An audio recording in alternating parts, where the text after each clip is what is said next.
La llet és moltes coses en funció de qui l'anomena i de qui la pensa o de qui la posa en circulació, i això és el que la fa absolutament fascinant, no? Un fluid biològic o filogenètic amb una gran capacitat de simbolismes. I el millor aliment que pot rebre un nadó, qualsevol nadó, pel seu perfecte desenvolupament i creixement. Disminueix la mortalitat. Actua com un tractament. Té molts altres elements, antiinfecciosos, antiinflamatoris, immunològics, té cèl·lules mare, i té una quantitat de factors que la fan òptima per la prevenció de les malalties i pel desenvolupament del nen. No hi ha absolutament cap manera, en cap laboratori del món, a cap preu, de fabricar una cosa que sigui igual a la llet materna. Només amb la intervenció tan senzilla com d'administrar només llet humana durant les primeres setmanes de la vida, disminueixen dràsticament totes aquestes malalties. La llet humana té més de 200 components. El paper bioactiu que té la llet humana no ho té un altre tipus de succedani. Ha sigut un canvi espectacular, el fet de la utilització de la llet humana en els nadons. És essencial. Però és molt més, no? El moment de donar aquesta llet és carinyo, és tendresa, és vincle. Un regal. No? Directament, vida. Com un tresor que tenim nosaltres i que tenim la sort de que hi hagin donants que ens la puguin fer arribar per nosaltres poder ajudar aquests nadons que no poden tenir-la de la seva mare.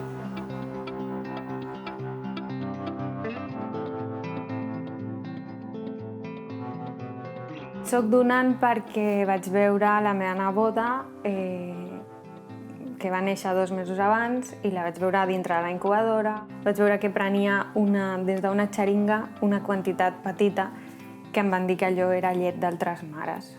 I a partir d'aquí vaig descobrir el banc de llet. Un banc de llet és un servei que neix de la necessitat d'una UCI o de les UCIs neonatals del territori, perquè hi ha prematurs, pacients que estan ingressats en aquesta UCI i que no tenen la possibilitat d'obtenir llet humana de la seva pròpia mare. Quan la seva mare no els pot alletar o bé està calibrant la seva pròpia producció, doncs ha de tenir la possibilitat de poder accedir a aquesta llet de banc, que és llet humana donada de donant. Un banc de llet s'encarrega de seleccionar aquestes mares, aquestes donants. Has de passar una entrevista i una extracció de sang. Vaig passar l'entrevista, em van treure la sang i em van dir que sí que era apta. I després s'encarrega un banc de llet de recollir aquesta llet a casa de les donants, d'obtenir aquesta llet al banc, fer-li uns anàlisis, fer un processament i distribuir aquesta llet a qualsevol hospital del territori que hi hagi un candidat a rebre aquesta llet. La llet donada de banc és una llet que actualment aquí a Catalunya s'està fent servir per administrar a nadons que neixen de forma molt prematura, abans de les 32 setmanes de gestació, que estan, per tant, en una UCI neonatal i per qui la seva mare no té llet. La mare encara no ha pogut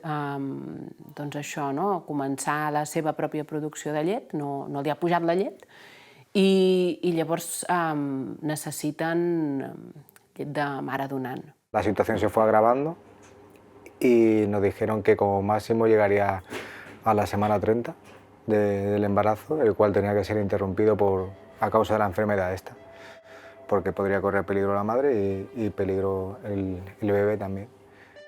Pues no llegamos a la semana 30, llegamos a la 29 más 2, tuvieron que interrumpir el embarazo y bueno, nació Daniela.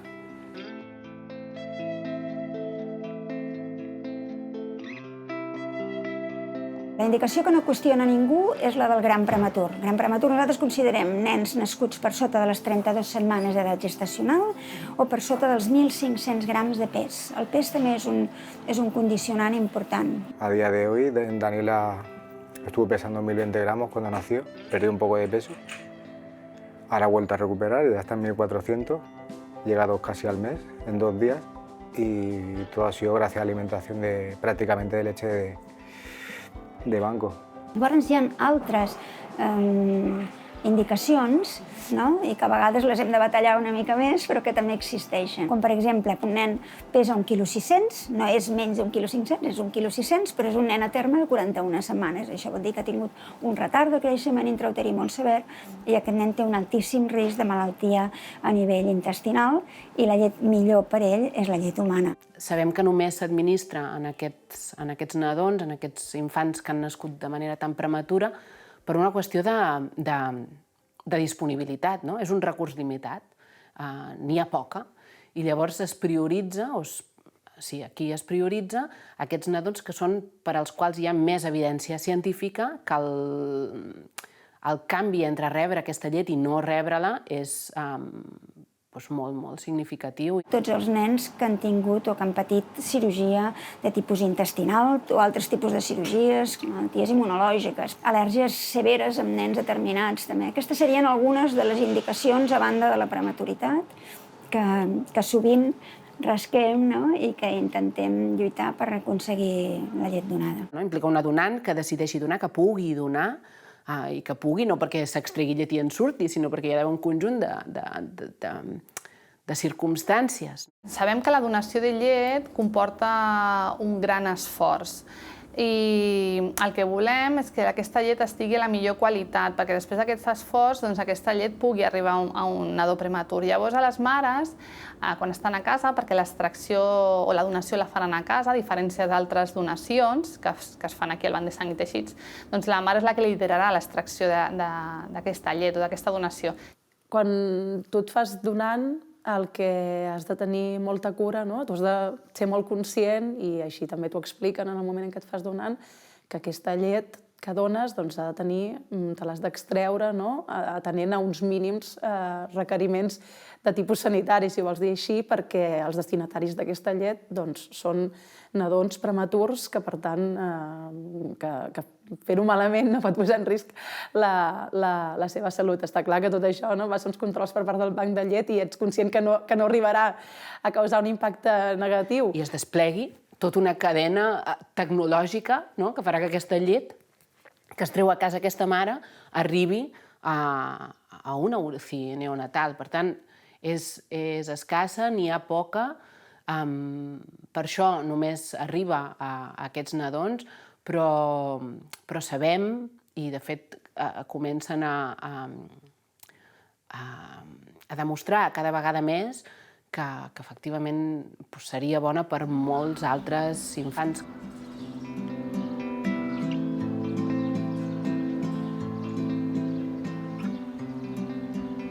Llavors la mare s'ha de rentar molt bé les mans, tal com li indiquem a l'entrevista, ha de posar-se en algun lloc còmode, ha de tenir el seu tirallet rentat i esterilitzat i ha de fer servir els nostres recipients estèrils i d'un únic ús per fer l'extracció. La mare es farà aquesta extracció i omplirà o donarà el que ella pugui o vulgui en aquell moment. Quan estava en transició pel carrer, la que em treia era per la Laura, era per la meva filla. I la que feia per donació intentava reservar-la sempre a espais on tenia millor noció per que fes de manera més purista i més acurada possible.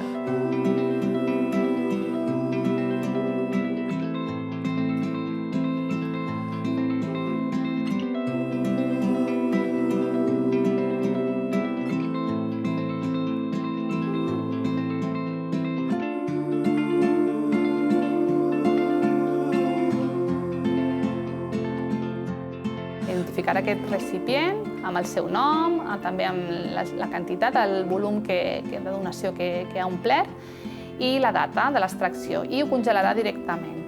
Després de congelar-lo, ella ha de netejar tots els estris que ha fet servir i els ha de secar molt bé. Sempre hem de fer servir paper d'un únic ús per evitar la contaminació.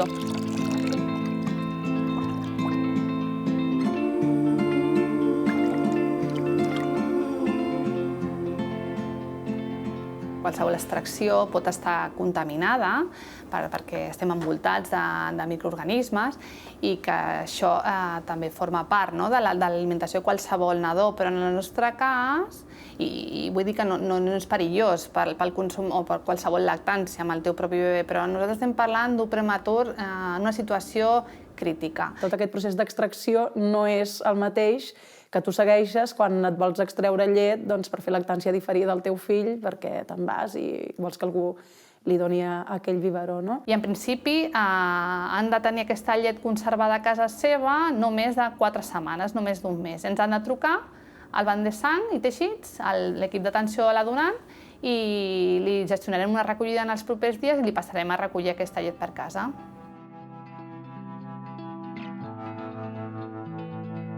La llet arriba al banc de llet congelada des de casa de les donants. Nosaltres activem un transport i també tenim cura que aquest transport ens mantingui la cadena de fred i llavors ens arriba congelada a menys 25 graus.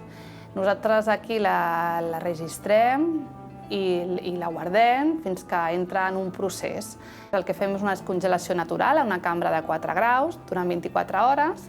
A l'endemà el que fem és barrejar totes aquestes petites donacions que ens han arribat, els biberons. Analitzarem quins són els microorganismes que té aquesta llet, també mirem diferents virus per si hi ha una possible infecció i mirem també el nivell nutricional d'aquesta llet. Per tant, realitzem diferents controls de seguretat i de qualitat.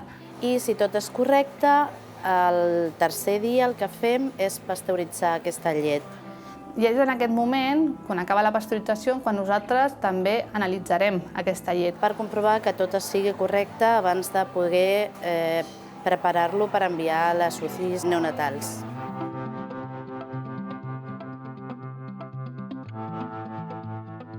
La meva història amb el banc de llet comença el 8 de març del 2022. Jo ja portava 9 mesos alletant el meu fill, a l'Ovidi, i vaig veure, poc abans, a finals de febrer, vaig veure que es feia una crida per part del banc de llet a través del seu Instagram, del seu perfil d'Instagram, a donar llet perquè hi havia les reserves baixes de la llet que tenien emmagatzemada. I això per mi va ser com un punt d'inflexió, a decidir-me, a informar-me, a veure quin era el procediment que havia de fer per poder ser jo mateixa donant de llet. Jo soc una persona que mai havia pensat ni en donar llet. És a dir, jo no havia plantejat en la meva vida de dir jo seré una dona que donaré el pit. És a dir, no són preguntes ni qüestions que jo hagués integrat a la meva vida. Però a partir de les circumstàncies i del fluir de les coses, per mi, al final, la llet humana i la llet materna s'ha convertit en una cosa fundamental. Durant la baixa de maternitat que vaig tenir, algú, i no recordo qui, em va dir que et podies fer donant de llet. I recordo que al passeig de Manresa hi havia un autobús d'aquests de donar sang i em va dir, sí, si entres t'ho explicaran, però no em anava bé. I aquí es va quedar. I aquesta informació va quedar aquí com a la meva memòria i en aquell moment jo ja em tornava a incorporar a treballar i era com, no, això no ho puc assumir. I aquí es va quedar. Però no me'n vaig oblidar. I amb la meva segona maternitat, amb la Montsant, no vaig poder-ho fer. Per logística, per situacions laborals, no m'anava bé. I ara, quan va néixer la Ginesta, va ser com, ei, ara potser sí. Jo havia tingut uns inicis de lactància molt complicada, havia passat per una mastitis que em va tenir ingressada a l'hospital, un abscés al pit, ho havia passat molt malament, i realment em feia una mica de por, no?, aventurar-me, ara que la teníem tan ben establerta, a aventurar-me a sortir d'aquesta dinàmica que havíem agafat. I en aquell moment vaig pensar, ostres, algú pot necessitar la llet i jo en tinc molta, perquè tant amb la primera com amb la tercera maternitat he tingut molta llet. I llavors era com, bueno, si algú pot aprofitar, jo també en puc donar. I llavors això va ser el que em va, jo crec, cridar l'atenció, de dir, ostres, puc ajudar. Des d'un altre lloc, però puc ajudar.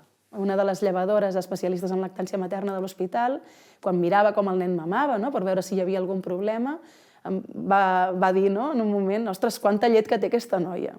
I jo, aquell clic, també és un d'aquests moments en què vaig dir, vale, doncs això m'ha de portar, si connecto els punts una mica enrere, a compartir.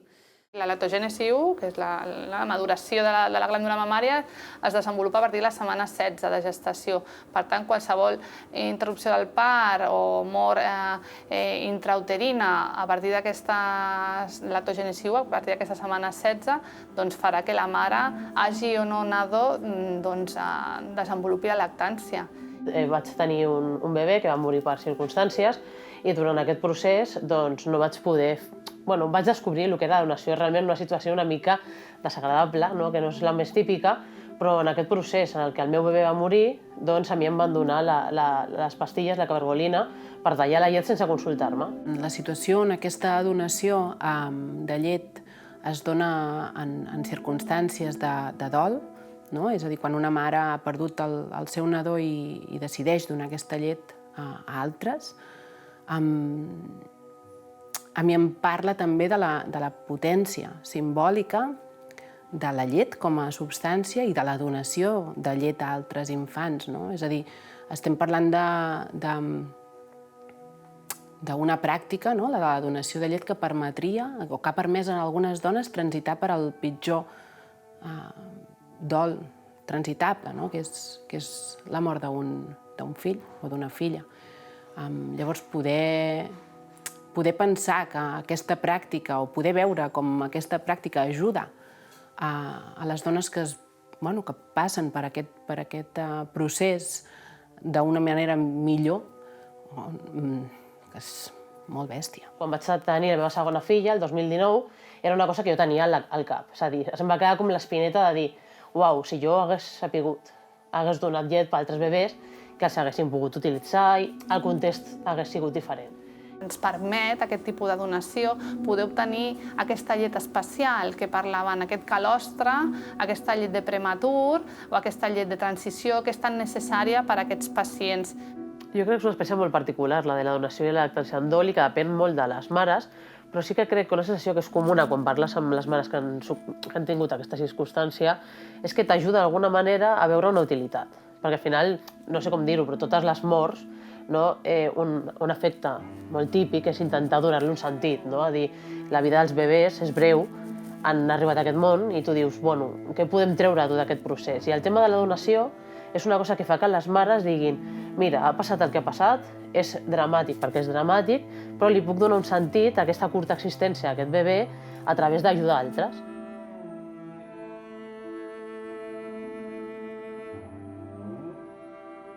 Perquè no ho sabem gaire, no? Que aquesta pràctica no és nova, és nova la forma. Segurament és nova la forma. Es dona ara llet a través del banc de llet, en un context molt específic i amb una finalitat concreta, però la llet l'hem compartit sempre. No s'ha quedat mai entre aquesta dia de mare-nadó. La llet ha anat sempre més enllà. La meva besàvia Enriqueta havia estat alimentant a altres, no sé si em sembla que era una o dues nenes del poble, mentre lactava la meva àvia, perquè les mares no tenien llet o pel que fos.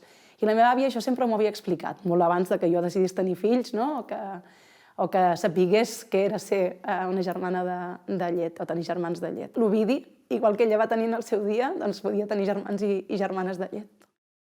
És molt interessant que no hem de mirar tan enrere per trobar una dida.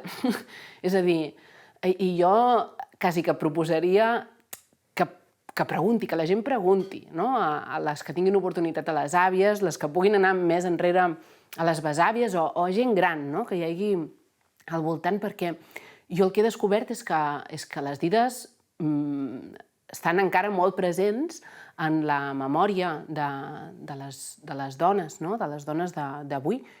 Fa poc he descobert que la meva besàvia havia sigut dida. I això no ho sabia. Sí, i això fa molt poc que ho he sabut. I la meva iaia eren 7 germans i la meva besàvia, durant aquests 7 fills, que hauria estar donant pit de manera contínua, per allà al mig encara havia alletat algú. Aquest donar llet a un altre és una pràctica que també heredem de les nostres mares, de les nostres àvies, de les dones que ens han precedit. Sempre les dones hem donat llet a altres nadons.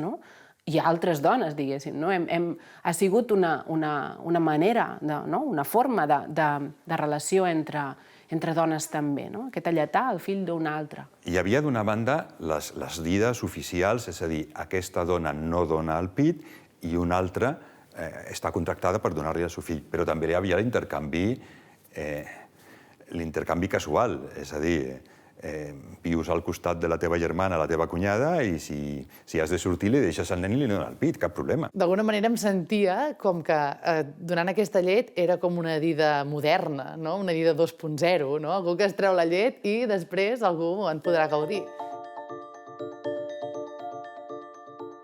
Jo crec que estem sota una cultura on s'entén que la lactància ha de ser part d'una relació íntima entre una mare i el seu fill o filla. Aquesta llet és vincle, que aquesta llet és amor, que aquesta llet és tota una sèrie de coses, quan la pensem en una relació de maternitat, que fa que d'alguna manera costi pensar que pot sortir d'aquesta relació maternofilial per anar a altres punts. Llavors, una de les coses que permet que això nosaltres ho visquem com a acceptable, jo crec que és justament aquest anonimat.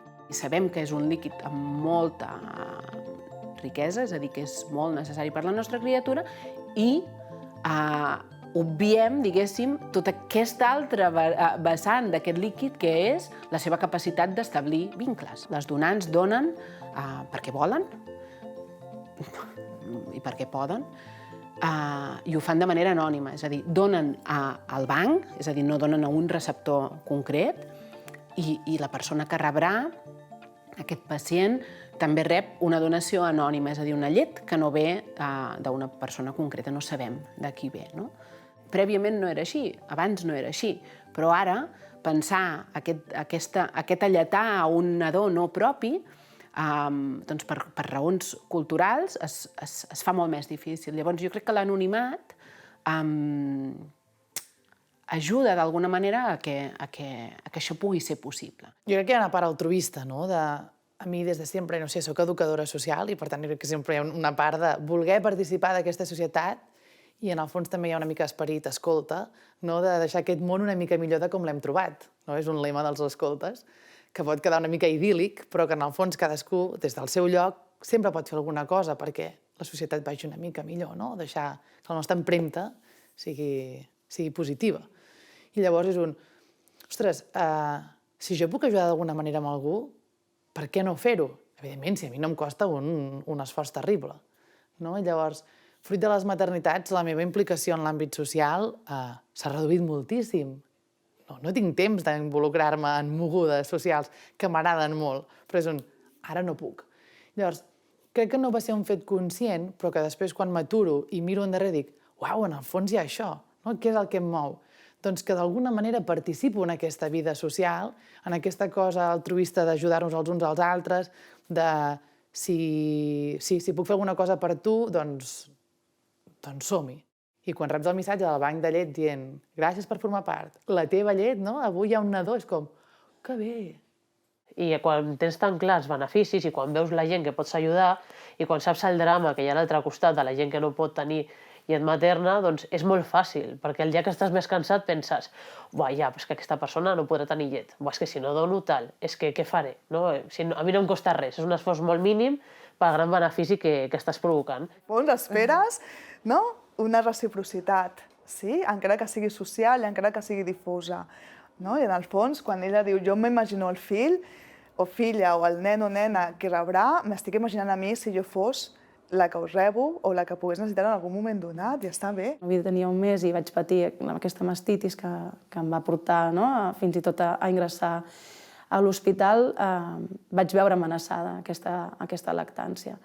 I jo que pensava que això, que si no podia ser, no podia ser i que ho faríem d'una altra manera, doncs realment hi ha un component que no el pots explicar, i és d'estómac. I a mi veure que jo no podia alimentar el meu fill, en els moments en què vaig haver de fer lactància mixta durant 15 dies o 3 setmanes, per mi això va ser passar un dol. La majoria de les meves informants em deien que havien donat el pit per instint, no? I vaig començar a preguntar què era per elles l'instint.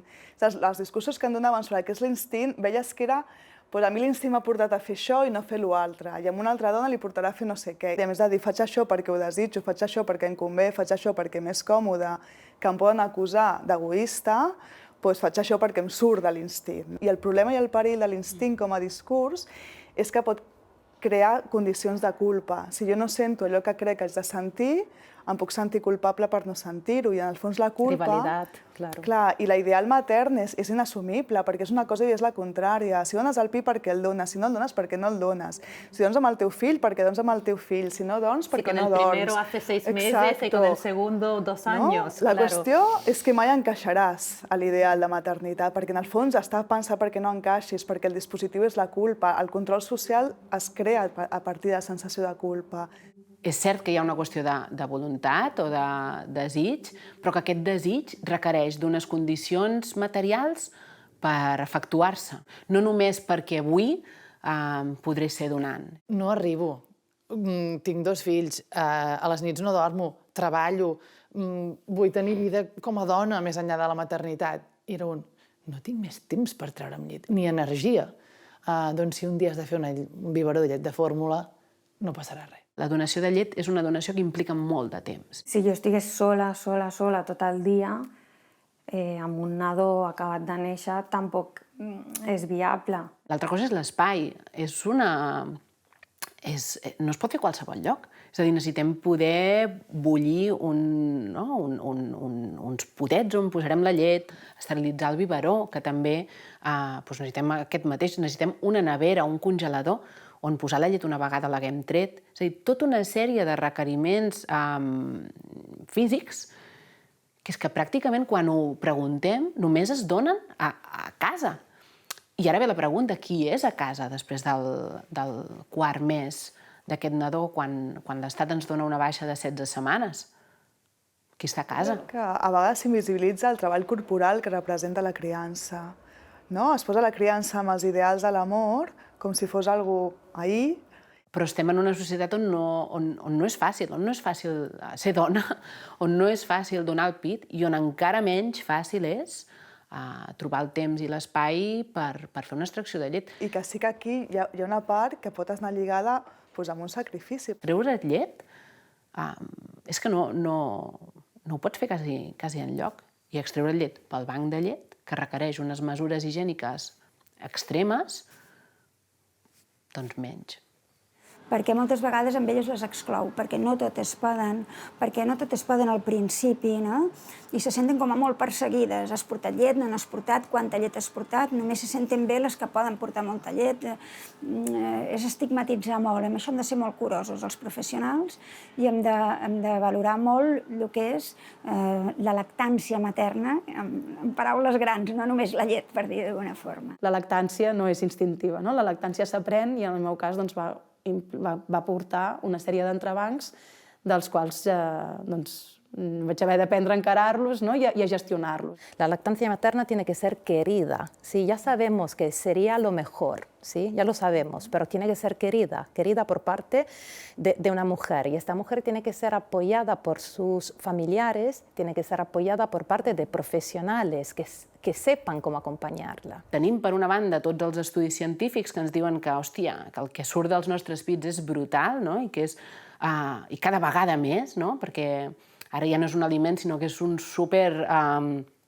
substància superprotectora i amb qualitats que no es troben enlloc més.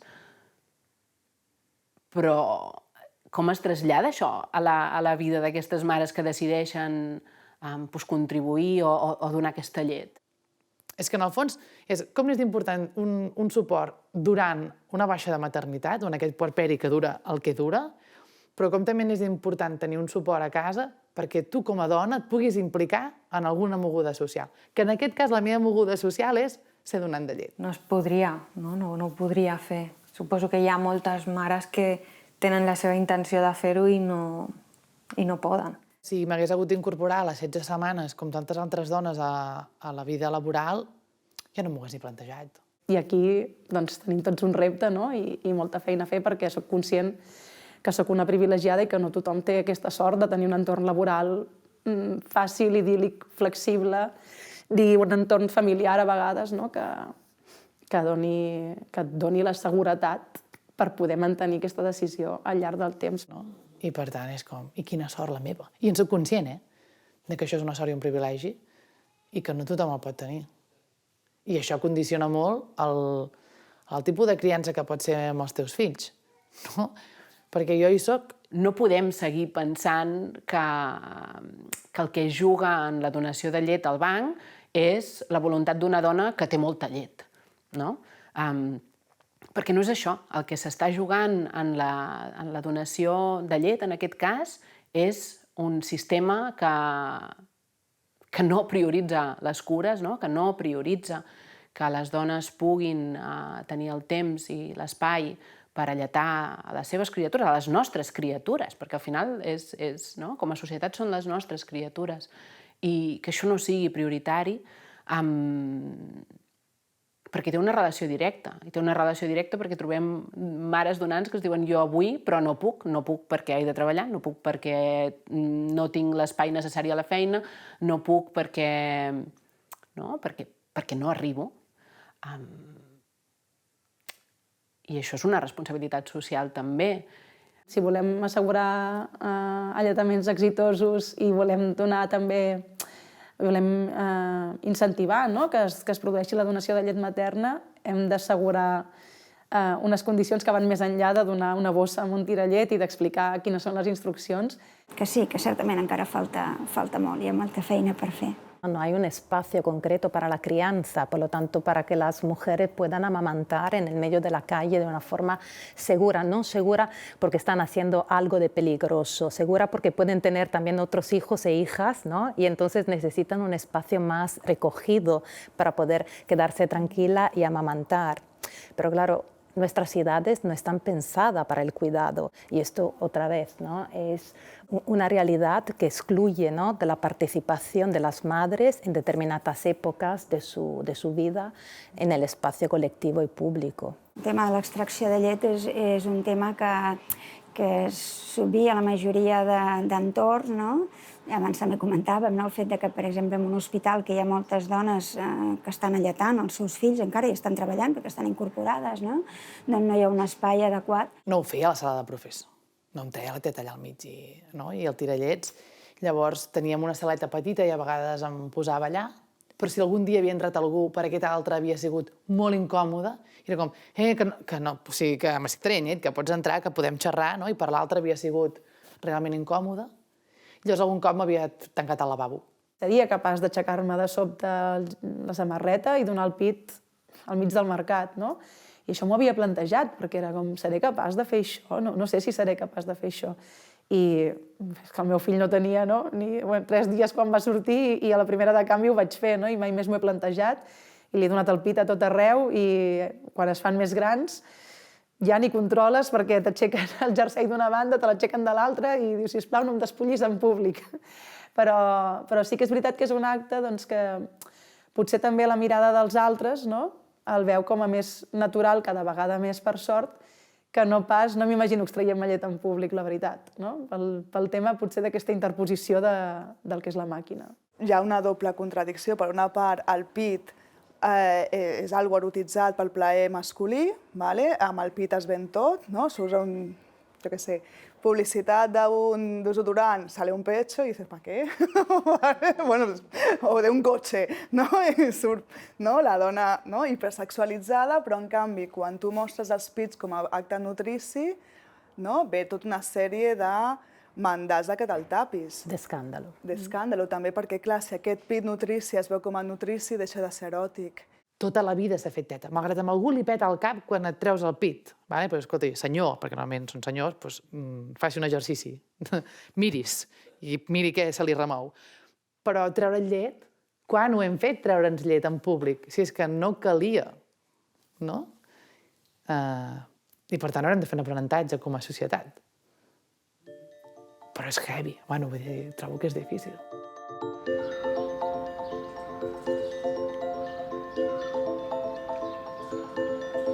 La clau està aquí, no focalitzar amb la llet només com a producte. s'ha de focalitzar en la lactància materna, amb el que vol dir la lactància materna globalment, no amb la llet. Que el nostre cos estigui preparat per poder alimentar una personeta em sembla brutal i sí, un regal, perquè és com t'estic oferint allò que tu necessites, no? Per viure. No m'imagino que d'aquí a 200 anys ni 400 hi hagi un mètode per fer llet materna en un laboratori. El lema de les empreses fabricants d'aquí a 500 anys i probablement d'aquí a 5.000 anys continuarà sent cada vez más próximos a la leche materna. Què passarà? No ho sé. El que jo sí que sé és que la llet humana ha arribat per quedar-se, això està clar, ha tornat. No és que hagi arribat, ha tornat, perquè des dels orígens, si recordem els orígens, sempre han sigut, som mamífers, i dic que està clar que no ens hem d'allunyar del que l'espècie marca. En aquells mesos de vulnerabilitat màxima, que els nostres nadons són tan febles que no són com els altres mamífers. No serveixen per res, pobres, més que per respirar. Doncs sí, que bé poder-te ajudar a créixer i a viure. És molt més que el fet d'alimentar. Si fos el fet d'alimentar, potser el meu fill ja no ho necessitaria, no? Hem d'entendre que la llet humana surt d'un cos d'algú. I aquest algú és una dona. I és indispensable i és imprescindible que les cuidem, que ens cuidem. Si tornés a ser mare, segur que seré d'una altra vegada. Crec que és una de les experiències més boniques que m'emporto de la maternitat i que segurament, si tornés a passar per un altre embaràs, doncs, repetiré segur. Agradecer a todas las madres que hacen posible esto y que gracias por hacer visible también que hay niños prematuros, que hay muchas familias que lo están pasando mal. Que gracias.